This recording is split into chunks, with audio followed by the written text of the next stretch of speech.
స్వేచ్ఛ కేసులో పూర్ణం చందర్‌ని అరెస్ట్ చేయడం జరిగింది. ప్రస్తుతం రిమాండ్‌కి తరలించారు. మనతో పాటు ఏసీపీ రమేష్ కుమార్ ఉన్నారు.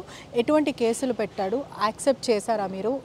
ఏదైతే అతను యాక్సెప్ట్ చేయడం జరిగిందో ఎటువంటి కేసులు పెట్టారు?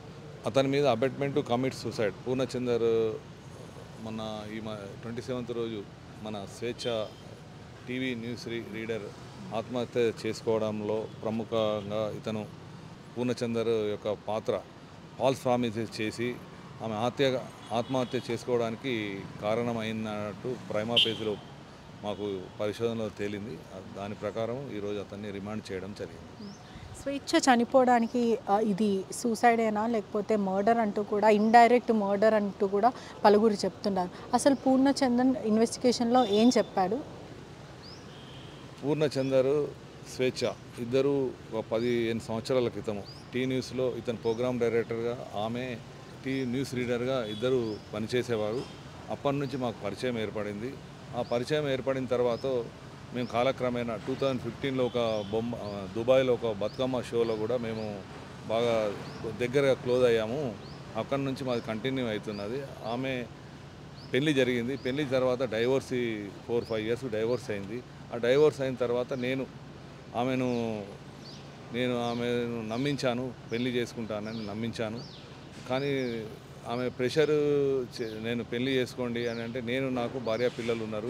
కానీ అతను తన దగ్గరికి వెళ్ళింది కూడా నేను పెళ్లి చేసుకుంటాను, నేను ప్రేమించాను అంటూ కూడా ఇటువంటి ఫాల్స్ ప్రామిస్ ఇచ్చి వెళ్ళాడు.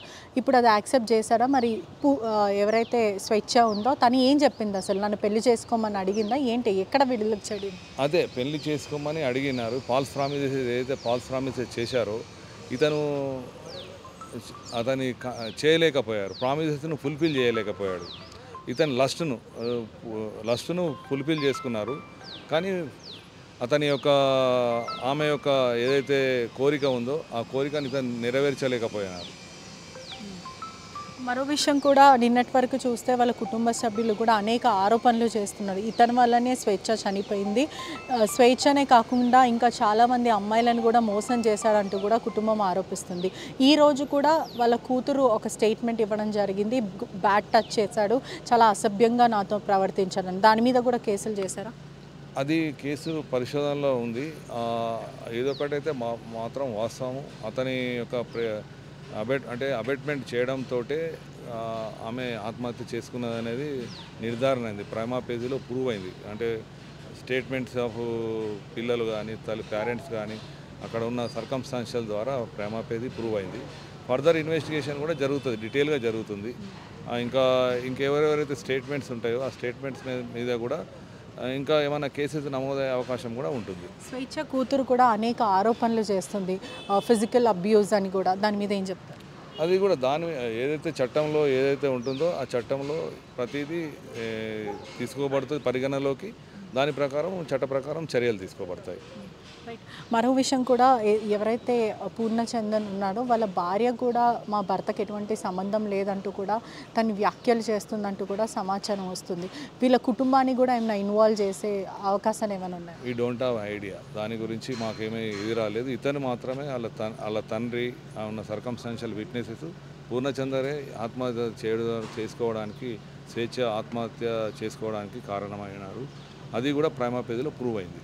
ప్రిలిమినరీ ఇన్వెస్టిగేషన్లో పూర్ణచందర్ ఏం చెప్పాడంటే, ఈజీ ఫీలింగ్ గిల్టీ ఇదంతా చేసినందుకు ఏమైనా చెప్పారా, లేకపోతే నేను నిర్దోషిని, నాకు తను చనిపోవడానికి ఎటువంటి సంబంధం లేదన్నారు? లేదు, అతను కన్ఫెస్ అయ్యాడు, నేను చేసింది తప్పు, ఆమె సూసైడ్ చేసుకోవడానికి కూడా నేను కూడా ముఖ్య కారకుని అని అతను మా ముంగట చెప్పడం జరిగింది. అంటే ఎందుకు పెళ్లి చేసుకోమంటే మొహం చాటేశాడని మీరు అడిగారా? అడిగాము. భార్యాభర్త, తనకు భార్య ఉంది, నేను ఇద్దరిని చూసుకుంటాను అన్నాడు. కానీ ఆమె ఇప్పుడు అది మంచిది కాదు, మనం ఏదైనా ఒకదాన్ని డిసిషన్ తీసుకోవాలన్న మధ్యలో గొడవలు స్టార్ట్ అయినట్టున్నాయి. ఆ గొడవలలో ఇతను ఆమెను హార్ష్గా బిహేవ్ చేయడం అవి జరిగి ఉన్నాయి. అతను చెప్పారు, కన్ఫెషన్ చేశారు.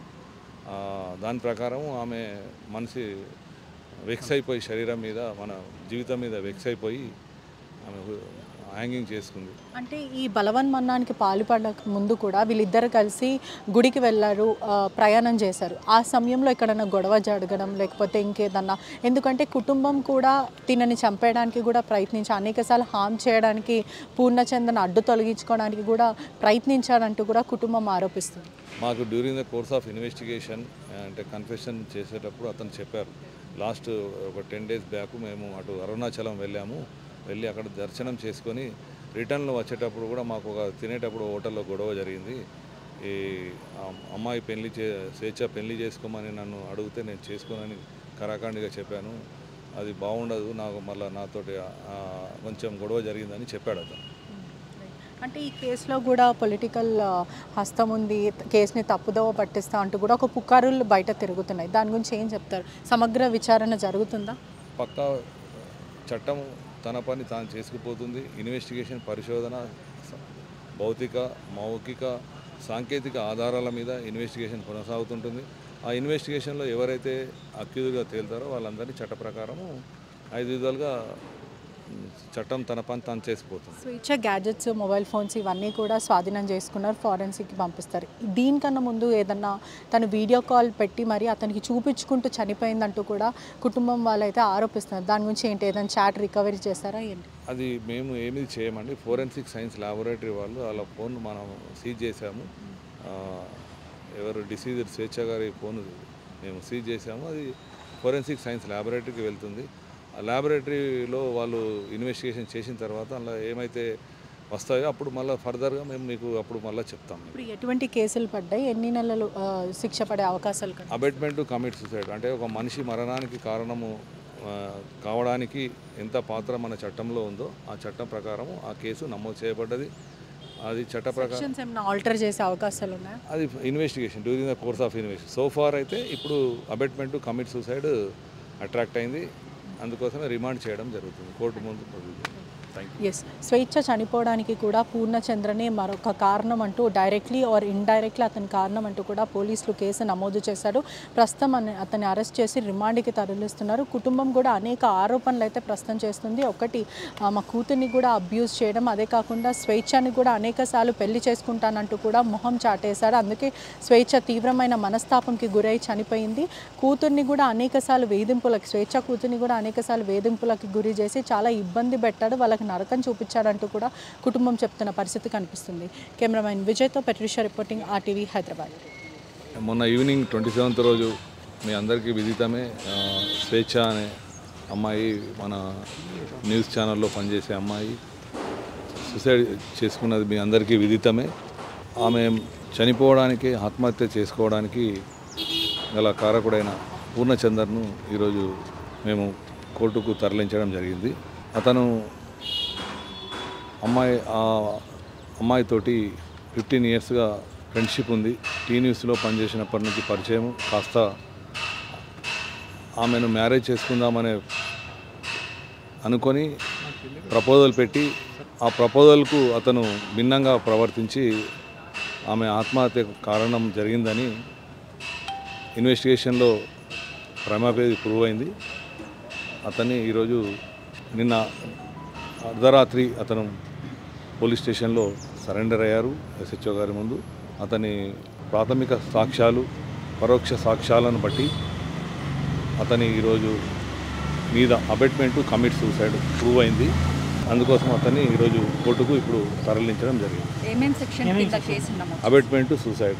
సార్, చనిపోయేటప్పుడు కూడా తను వీడియో కాల్ మాట్లాడింది నిజమేనా సార్? అది ఇంకా ఇన్వెస్టిగేషన్ ఉంది. Investigation could not be reveal. ప్రాథమిక విచారణలో ఉంది కాబట్టి ఏ విచారణ కూడా ఇప్పుడు రివీల్ చేయలేము. మీకు ముందు మళ్ళీ అన్ని విషయాలు మీకు చెప్తాం. స్వేచ్ఛ పూర్ణచందర్ పెళ్లి అయ్యింది, ఫొటోస్ తన ఫోన్లో ఉన్నాయి, చెక్ చేస్తే బయటికి వస్తాయి అని చెప్పి అది విచారణలో ఉంది. అతను ఫాల్స్ ప్రామిసెస్ చేసి పెళ్లి చేసుకుంటామని ఆమెకు అడిగారు. అడిగి అతన్ని నమ్మించి మోసం చేసి అతను మరణానికి కారకులయ్యారు. అబెట్మెంట్ టు కమిట్ సూసైడ్ కింద కేసు రిజిస్టర్ చేసి రిమాండ్ తరలించడం జరిగింది. Case is under investigation. Will reveal the things later. Swechha కూతురు స్టేట్మెంట్ ఇచ్చింది సార్, ఏ ప్రకారం కేసు నమోదు చేశారు? అది కేసు యాజ్ ఫర్ ద చట్టం ఏదైతే ఉందో చట్ట ప్రకారం ప్రతిదీ జరుగుతుంది. మీకు ముందు ఇంకా చెప్తాం మీకు. Thank you. ఇప్పుడు ప్రజెంట్ పూర్ణకు సంబంధించిన రిమాండ్ ప్రాసెస్ జరుగుతూ ఉన్నది. ఈ ఎఫ్ఐఆర్ కాపీలు, అక్యూజ్డ్ కాపీస్ ఏవైతే ఉన్నాయో నాకు వాళ్ళు ఇవ్వలేదు. కానీ ఏ సెక్షన్స్ పోలీస్ వాళ్ళు ఫాయిస్ చేసిండ్రు అనేది మాత్రం నేను తెలుసుకున్న సమాచారం ప్రకారం బిఎన్ఎస్ 69 ఒకటి పెట్టినారు, బిఎన్ఎస్ 108 ఒకటి పెట్టినారు ఒక ఎఫ్ఐఆర్లో. అందులో కంప్లైనెంట్గా వాళ్ళ ఫాదర్ కానీ మదర్ కానీ ఉండే అవకాశం ఉంది. ఎఫ్ఐఆర్ కాపీ రాలేదు కాబట్టి. ఇంకొక ఎఫ్ఐఆర్లో ఆ పాప ఇవాళ మార్నింగ్ మీడియాకి ఇచ్చిన స్టేట్మెంట్ ద్వారా దాన్ని ఆధారంగా చేసుకొని పోక్సో యాక్ట్ సెక్షన్ 78 మామూలు బ్యాడ్ టచ్కి సంబంధించిన సెక్షన్ పెట్టడం జరిగింది. ఫస్ట్ ఎఫ్ఐఆర్లో 69 బిఎన్ఎస్ చెప్తున్నది ఏంటంటే sexual intercourse is obtained through a false promise of marriage. Marriage చేసుకుంటా అని చెప్పి తనతో సెక్షువల్ ఇంటర్కోర్స్కి వెళ్ళడము అనే ఆరోపణ. 108 బిఎన్ఎస్ వచ్చి అబేట్మెంట్ టు సూసైడ్, అంటే ఫార్మర్లీ ఇట్ వాజ్ 306 ఐపీసీ, అంటే ఆత్మహత్యకు ప్రేరేపించడం, పురిగొల్పడం అటువంటివి వస్తాయి. ఇవి ఎఫ్ఐఆర్కి సంబంధించినంత వరకు నా దగ్గర ఉన్న సమాచారం. ఎట్లా కోర్టును ఆశ్రయిస్తున్నాము బెయిల్ కోసం. మొదట వాళ్ళ తల్లిదండ్రులు చేసిన ఆరోపణలు చూసిండ్రు, ఆయన రిలీజ్ చేసిన లేఖ మీరు చూసిండ్రు. దాని తర్వాత ఈరోజు ఫస్ట్ రోజు అమ్మాయి మాట్లాడినది మీరు చూసినారు, ఈరోజు థర్డ్ రోజు అమ్మాయి మాట్లాడింది మీరు చూసారు. తర్వాత వీళ్ళ పూర్ణ సైడ్ నుంచి ఇంకెవరైనా కుటుంబ సభ్యులు స్పందిస్తారేమో చూడాలి. ఈ విషయాల్లో ఏది కూడా అంటే I can say only one thing, ఇటువంటి భావోద్వేగ సమయంలో, దురదృష్టకరమైన సంఘటన జరిగిన సమయంలో ఉండే వాతావరణం ఏది కూడా కేసును డిసైడ్ చేయదు.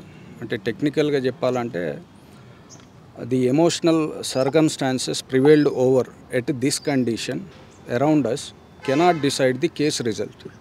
అదొక్కటి మాత్రం చెప్పగలుగుతాను. ఇంతకంటే ఎక్కువ ఏది మాట్లాడినా తప్పు అవుతుంది. దయచేసి ఇది ఒక్కటి సహకరించండి. పూర్ణచందర్తో మాట్లాడారా మీరు? నేను మాట్లాడాను. ఏం మాట్లాడారు, ఏం జరిగిందని? ఆ లేఖలో ఉన్న ప్రతి అంశము మనస్ఫూర్తిగా నేను రాసింది నిజము. అదే నా మనసులో ఉన్న మాట, జరిగింది అదే. ఎక్కడైనా నేను అదే చెప్తాను. అంతకుమించి నేను కొత్తగా అబద్ధంగా చెప్పాల్సింది ఏం లేదు, మార్చాల్సింది కూడా ఏం లేదు. నేను ఏ రోజు వాళ్ళ చావును కోరుకోలేదు. అమ్మాయిని నా కన్న కూతురు కంటే ఎక్కువ చూసుకున్న, దానికి అన్ని తగిన ఆధారాలు ఉన్నాయని ఆయన చెప్తున్నాడు.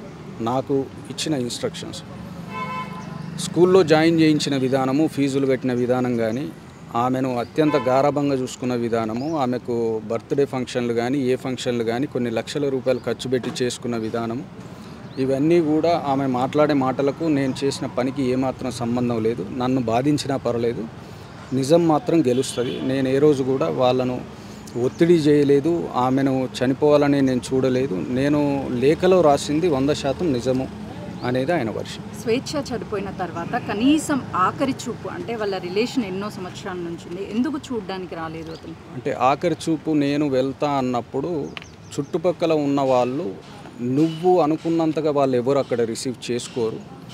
నిన్ను అవసరమైతే కొట్టే ప్రమాదం ఉంది, వాళ్ళు నీపైన దాడి చేసే ప్రమాదం ఉంది అని నన్ను కంప్లీట్ హౌస్ లాక్ చేసి నన్ను అసలు అడుగు కదలనీయలేదు అనేది ఆయన వర్షం. నేను అదే అడిగిన ఆయన ఎందుకు చనిపోయింది అనేది ఏమన్నా రీజన్ చెప్పారా? ముందుగా వాళ్ళకి గొడవలు ఏమన్నా రోజు అయ్యాయా? గొడవలు వీటి వల్ల ఏమీ లేదని చెప్పి ఆయన అనడం జరిగింది. అంటే నేను ఏ రోజు కూడా తను అటువంటి పరిస్థితికి చేరుకునేలాగా నేను ఏ రోజు బాధించలేదు. ఆమెకు అన్ని కావాల్సినవి నేను చేసిన. నేను అదంతా లేఖలో రాసిన కాబట్టి ఆ లేఖలో ఉన్నదే నా మాట, నా వర్షన్ అని చెప్పి. నెక్స్ట్ ఎలా ప్రొసీడ్ అవ్వబోతున్నారు? కోర్టుకు వెళ్తాం అంతే. ఇంకా ఇప్పుడు కోర్టులో బెయిల్ ప్రొసీజర్ అనేది ఇమ్మీడియట్ రెస్పాన్స్. చావు కారణం మీరే అంటున్నారు, ఏం చెప్తారు చెప్పండి. నిజమేనా? మీరేనా కారణం? ఏం చెప్తారు? మీకు ఆపర్చునిటీ వచ్చింది చెప్పండి. నేను ఆల్రెడీ నిన్న లేఖ రూపంలో అన్ని క్లియర్ గా చెప్పిన. ఇంకా అవకాశం వచ్చింది చెప్పండి. నేను ఆల్రెడీ నిన్న లేఖ రూపంలో అన్ని చెప్పిన మేడం, అన్ని చెప్పిన. లేదమ్మా లేదు, నా బిడ్డ ఆమె, నా బిడ్డ. అసలైన తొలి వెలుగు Follow WhatsApp at Toli Velugu Official.